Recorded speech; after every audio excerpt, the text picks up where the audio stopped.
आयोजन रखा गया था और क्या कहेंगे गणेश विद्यार्थी परिषद के द्वारा?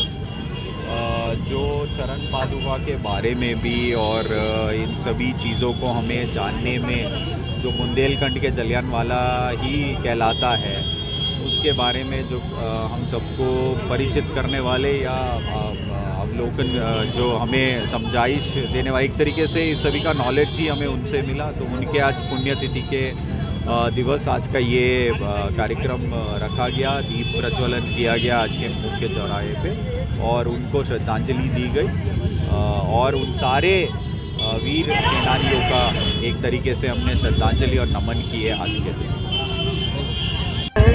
इसका उद्देश्य क्या था इस आयोजन का, क्या करेंगे? गणेश विद्यार्थी जी, एक सबसे पहले मैं इनको भावभीनी श्रद्धांजलि लेना चाहती हूँ। ये बहुत बड़े साहित्यकार थे और पत्रकार थे। इन्होंने अंग्रेज़ों के समय में इनके लिए इनके अपोजिट अखबार निकाला था, तो इनको मतलब इनका अखबार उन्हें नहीं चलने दिया था। लेकिन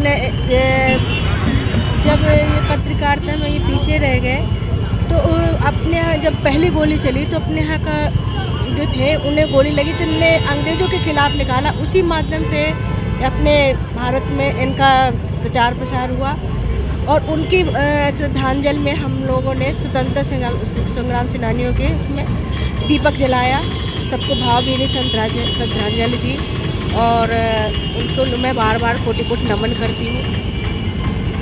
क्या कहेंगे आप इस आयोजन को लेकर? निश्चित रूप से हमारे जो स्वतंत्रता संग्राम सेनानी रहे हैं शंकर विद्यार्थी जी, उनके द्वारा निश्चित रूप से एक तो बड़े पत्रकार भी थे। जब उन्होंने इस क्षेत्र के बाद हमारे देश में उस समय बड़े संघर्ष का समय था, उस समय उन्होंने निश्चित रूप से स्वतंत्रता, हमारी जो देश की स्वतंत्रता उसमें भी उनका बड़ा अहम योगदान है।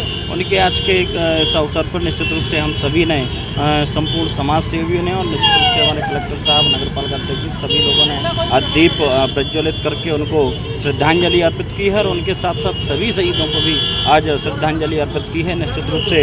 और जो हमारे उसके साथ साथ एक और भी अहम था कि चूँकि उन्होंने एक स्वतंत्रता के साथ साथ हमारे देश को भी एक पत्रकार जगत में भी बड़ा नाम दिया है, तो निश्चित रूप से उन सभी को हमने नमन किया है और उनके दीप प्रज्वलित करके उनको याद किया है।